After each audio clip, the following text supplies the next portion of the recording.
आजकालची मुलं मोबाईल असतो त्यांच्या हातात सतत आणि त्यामुळे पालकांना टेन्शन येतं, कॉन्फिडन्स कसा जागा करायचा. आपले सगळे इमोशन्स मुलांसमोर बाहेर येऊ द्यात.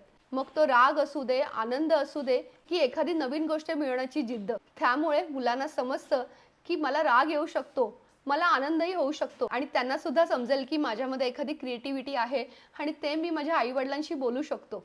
सगळीच मुलं अगदी स्मार्ट किंवा जीनियस नसतात. पण आपलं मूल जसं आहे त्यासाठी त्याला चांगलं बोलायला नक्की शिकूया. जे काही करेल त्यासाठी त्याचं कौतुक नक्की करूया. हे जे तू काही केलेस ना त्यासाठी आम्हाला खूप प्राउड वाटतंय. मुलांना कंट्रोल करू नका, तर त्यांना रेग्युलेट करा. जर तुम्ही त्यांच्यावर ओरडत असाल, तर तुम्ही हे एक्सपेक्ट करू नका की मुलं शांत राहून तुमचं सगळं ऐकतील. त्यापेक्षा एखाद्या गोष्टीवर त्यांच्या बाजूला बसून त्यांच्यासोबत बोला. त्यामुळे मुलं सुद्धा ओपन होतील. त्यांच्या मनात काय आहे ते तुम्हाला सुद्धा कळेल आणि त्यांना ह्याचा कॉन्फिडन्स नक्की असू द्यात की एखादी चूक झालीच त्यांच्या हातून तर तुम्ही त्यांच्यासोबत नक्की असणार आहात.